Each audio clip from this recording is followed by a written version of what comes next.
Nunca foi tão necessário falar do tempo para as crianças. Com Momo e o Senhor do Tempo, Carla Candiotto mais uma vez proporciona às famílias o teatro de qualidade que elas merecem, desta vez falando de um assunto que nunca foi tão urgente: a fragilidade da vida no balanço irrefreável das horas.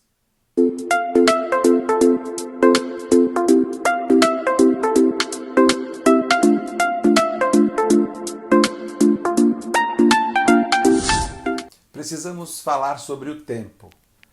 Esse tema ganhou nesta pandemia uma premência de bolsa estourada. Precisamos urgentemente conversar e refletir sobre a passagem do tempo, o balanço das horas, em busca do tempo perdido, a brevidade da vida. Mas pensar isso tudo no espectro do que antes era apenas enredo de ficção científica, a velocidade de um vírus mortal agindo no mundo. Tivemos de parar tudo subitamente. Por quase 2 anos, somos vítimas dessa tragédia sanitária de proporções globais.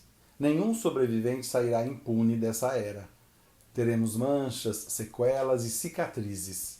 De tanta gente roubaram a vida, de nós que ainda respiramos, no mínimo, roubaram nosso tempo. Exatamente como os homenzinhos cinzentos do livro infantil que o alemão Michael Ende escreveu em 1973. Eles roubavam o tempo das pessoas e guardavam em caixas. Cabe a uma desgrenhada menina órfã chamada Momo a missão de interromper esse fluxo ilícito, fazendo o tempo ser devolvido a quem de direito. É uma metáfora. Essa figura de linguagem que, quando bem usada, transforma um texto em universal e atemporal. Como os livros de Michael Ende, que agora atravessam esta época pandêmica, fazendo mais sentido ainda. Em Momo e o Senhor do Tempo, tudo é metáfora para se falar do quanto os adultos perdem tempo com as coisas erradas, o quanto esquecem da preciosidade da vida e do valor dos amigos. É ou não é um premente tema atual? Tanta gente morreu nos últimos 2 anos e você ainda não aprendeu a valorizar sua vida e seu tempo? Vida louca, vida breve. Precisamos, talvez mais agora do que nunca, que essas questões sejam sopradas com eficiência e delicadeza nos ouvidos de nossas crianças. Melhor do que nós, queremos que elas aprendam desde já a usar o tempo em favor da fragilidade da vida.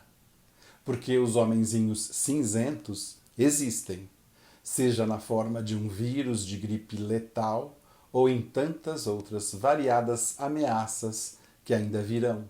Quando a literatura e o teatro se unem tão criativamente nessa missão, como no feliz caso da peça da paulista Carla Candiotto, baseada no livro de Michael Ende, só nos resta aplaudir efusivamente a nobre empreitada.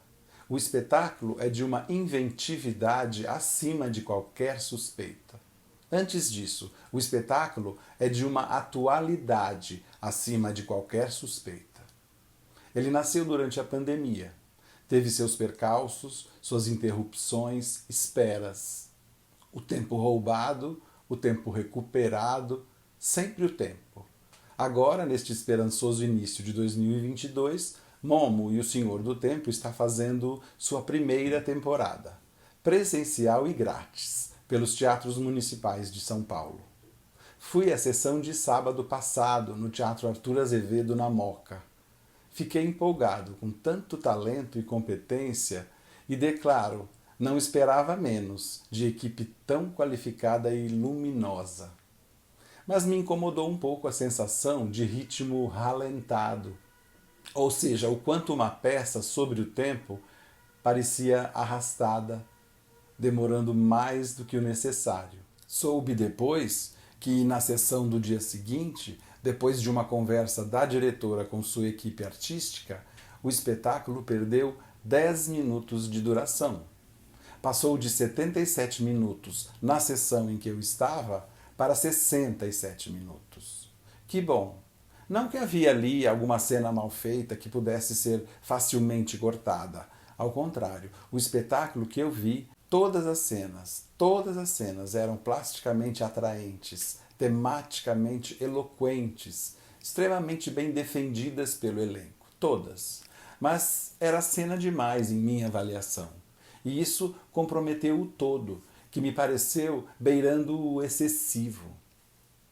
Imagino o quanto deve ter sido difícil cortar 10 minutos dentre tantas preciosidades criadas por quem realmente entende do riscado.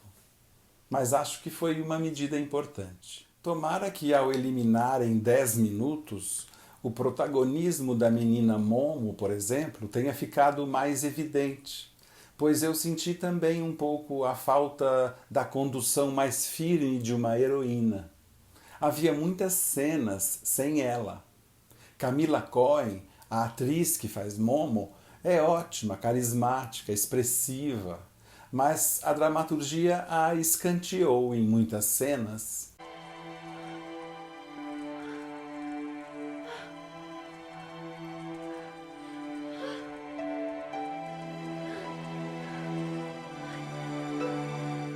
Que os cortes feitos agora tenham favorecido a personagem.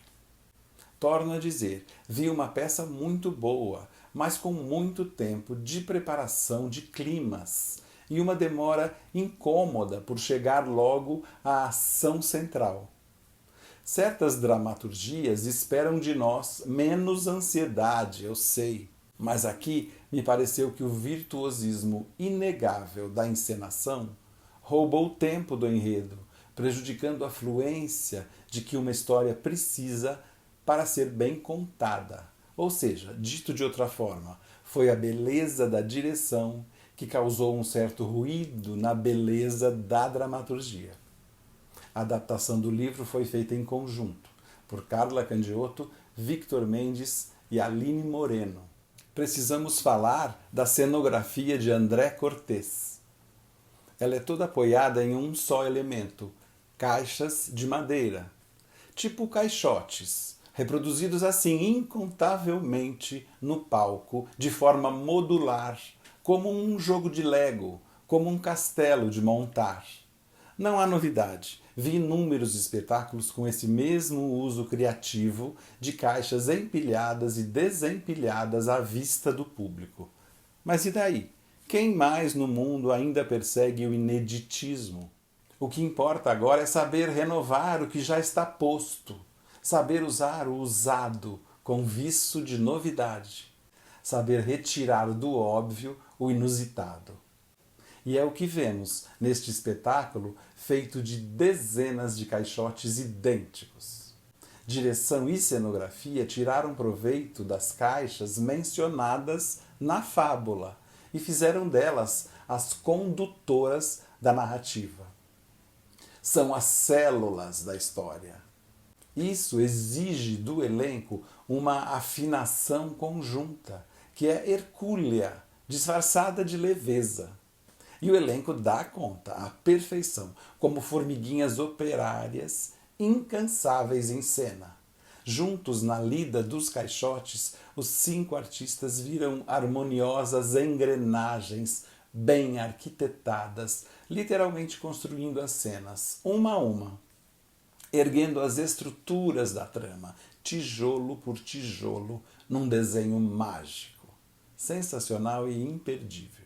Os figurinos de Chris Eisner também conversam com a história e com o livro de Michael Ende de forma adequada e surpreendente. Parecem ser leves e práticos sem prejudicar os voos de imaginação que nos suscitam seus panos e tons. Ponto alto para mim são os homenzinhos cinzentos, com seus coletes bem cortados, sobrepostos a malhas de risca e arrematados por chapéus de binóculo acoplado. A iluminação de Wagner Freire é mais uma vez de um encanto arrebatador. A luz preenche a trama de sombras na hora certa, ajuda a deixar mais sinistras as cenas sinistras e atua com firmeza no propósito de arrematar cada cena com o tom fantasioso que ela pede.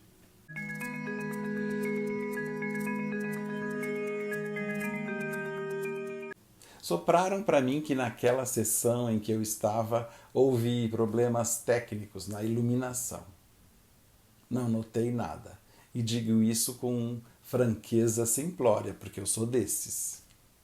Marcelo Pellegrini, na trilha musical instrumental, é pura maestria na condução de temas harmônicos inspirados no cinema, que abraçam as cenas, dão a elas um acabamento sonoro, climático e virtuoso.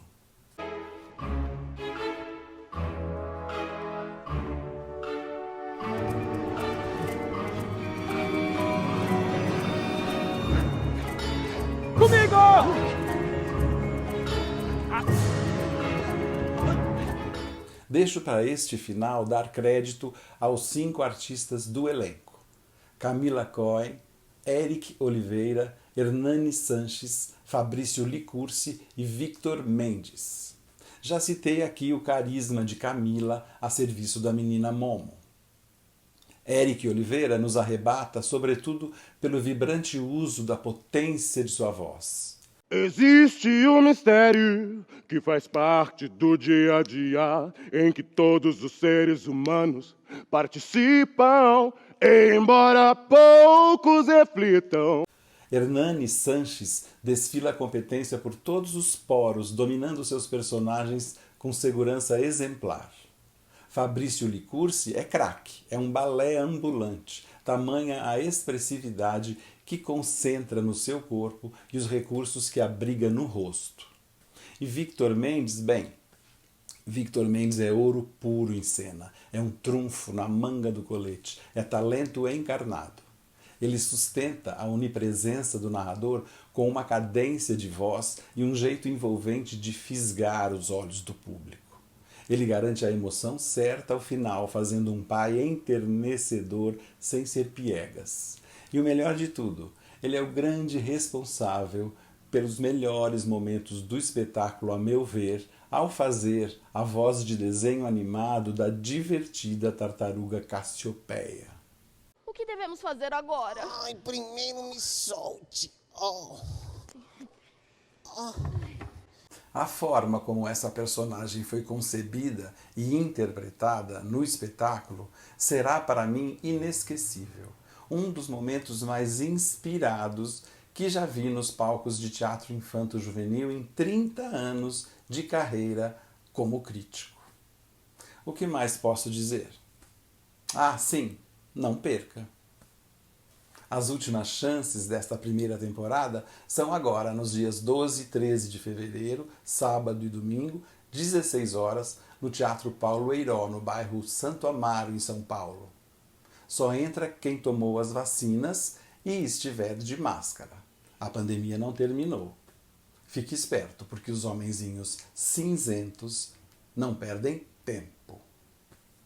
Saúde!